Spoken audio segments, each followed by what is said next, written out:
बिस्मिल्लाहिर्रहमानिर्रहीम। अस्सलामु अलैकुम डियर स्टूडेंट्स। आज हम चैप्टर नंबर 1 प्रोग्रामिंग टेक्निक्स का लेक्चर नंबर 3 स्टार्ट करेंगे।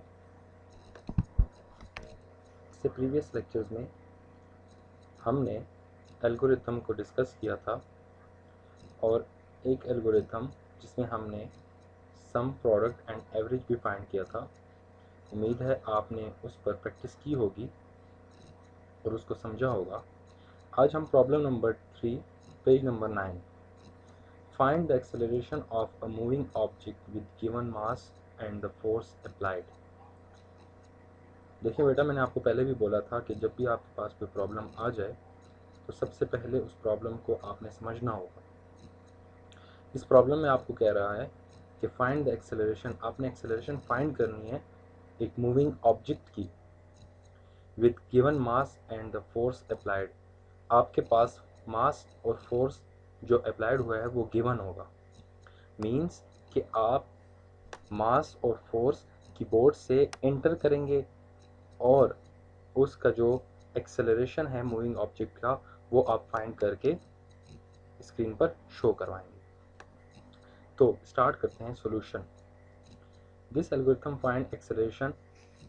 हमने यहाँ पर एक्सेलरेशन को फाइंड करना है, तो उसके लिए हम एक्सेलरेशन का एक वेरिएबल बनाएंगे जिसको हम नाम देते हैं ACCEL, accel of a moving object with given mass MASS, mass. Means कि ये मास का वेरिएबल है जिसमें हम मास इनपुट करेंगे। And the force FORCE, force, और फोर्स का ये तीसरा वेरिएबल जिसमें हम फोर्स को सेव करेंगे, अप्लाइड। हमारा फर्स्ट स्टेप होगा रीड मास फोर्स। मतलब ये कि आपको मैंने पहले भी बताया था कि रीड का मतलब होता है कि कोई वैल्यू कीबोर्ड से एंटर करवाना। तो इस वक्त हम यहाँ पर मास को और फोर्स को कीबोर्ड से एंटर करेंगे। जो भी वैल्यू होगी मास और फोर्स की वो आप कीबोर्ड से एंटर करिए, वो जाकर सेव हो जाएगी मास में और फोर्स में। इसके बाद स्टेप नंबर 2 सेट एक्सेलरेशन या सेट एक्सेल, जो वेरिएबल हमने बनाया है एक्सेल के नाम से, is equal to force divided by mass. Acceleration find करने का फार्मूला होता है accel is equal to force multiply by mass. अब आप जानते हैं कि आपने मास और फोर्स की वैल्यू को कीबोर्ड से एंटर किया था, वो इनके अंदर सेव हैं। तो जब फोर्स डिवाइडेड बाय मास होगा तो ऑटोमेटिकली इनकी डिवीजन होकर वो कहाँ सेव हो जाएगी, एक्सेल में सेव हो जाएगी। और आखिर थर्ड स्टेप में हम क्या करते हैं, राइट एक्सेल, कि जो इसका रिजल्ट आया है एक्सेल में वो हमें स्क्रीन पर राइट कर दे, शो कर दे। तो स्क्रीन पे आपको वैल्यू शो हो जाएगी मूविंग ऑब्जेक्ट की। मीन्स कि जो मूविंग ऑब्जेक्ट एक्सेलरेशन कर रहा है जिस फोर्स और मास के हिसाब से, वो आपको स्क्रीन पर बता दे। और स्टेप नंबर 4 हमारे पास है एग्जिट। इसके बाद हम दूसरा प्रॉब्लम देखते हैं। प्रॉब्लम नंबर 5 पेज नंबर 10 पे find the area of the triangle. Simply आपको कह रहा है कि किसी भी ट्राइंगल के एरिया को फाइंड करना है। This algorithm find the area. Area एक वेरिएबल है of triangle where B is the length, B जो है वो उसकी लेंथ है, of the base of the triangle, and H is the height और एटीट्यूड ऑफ द ट्राइंगल, और H उसकी क्या है, हाइट है।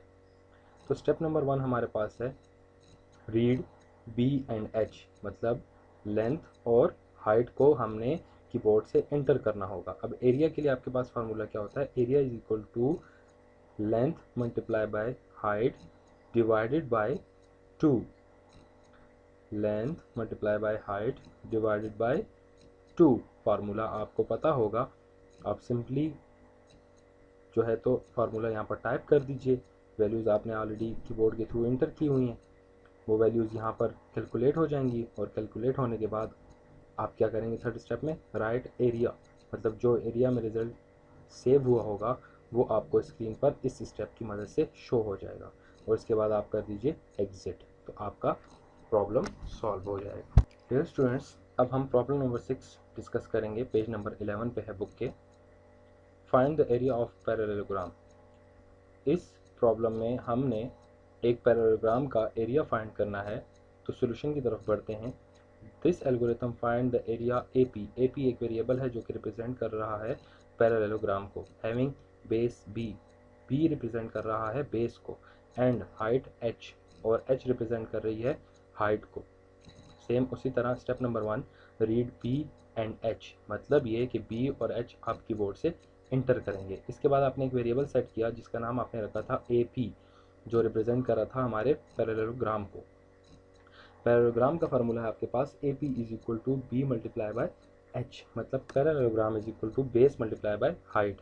बेस को मल्टीप्लाई करेंगे हाइट से, इसका जो रिजल्ट आएगा वो सेव हो जाएगा AP के अंदर। इसके बाद हम स्टेप नंबर 3 में लिखेंगे राइट AP, तो आपको सिंपली स्क्रीन के ऊपर दिखा देगा AP। तो AP के अंदर जो भी रिजल्ट सेव होगा वो आपको स्क्रीन के ऊपर शो हो जाएगा। Step number 4 is it. इसके बाद बेटा हमारे पास होमवर्क है आपके लिए। आपने क्या करना है, जितने भी एग्जांपल्स हमने डिस्कस की हैं इनकी प्रैक्टिस करनी है, और जो हमने डिस्कस नहीं की मोस्ट सिंपल एग्जांपल्स हैं, बिल्कुल इन्हीं एग्जांपल की तरह जो हमने यहाँ पर डिस्कस की हैं, आप घर में उनकी प्रैक्टिस करें। एक बार करें, 2 बार करें, कोशिश करें कि हर एग्जांपल को 5-5 मरतबा प्रैक्टिस ज़रूर करें। 1-2 बार देख कर करिए, तीसरी बार जो है तो ज़बानी करें, फिर अगर कोई प्रॉब्लम हो तो देख लीजिए, और आखिरी मरतबा ज़बानी करने की कोशिश करें। कोशिश करें कि रीड और सेट के जो कमांड्स हैं उनको समझें कि वो क्या कर रहे हैं, वेरिएबल्स को समझें कि वो क्या कर रहे हैं, और इंशाल्लाह नेक्स्ट वीडियो में हाज़िर होऊंगा। तब तक के लिए अल्लाह हाफ़िज़।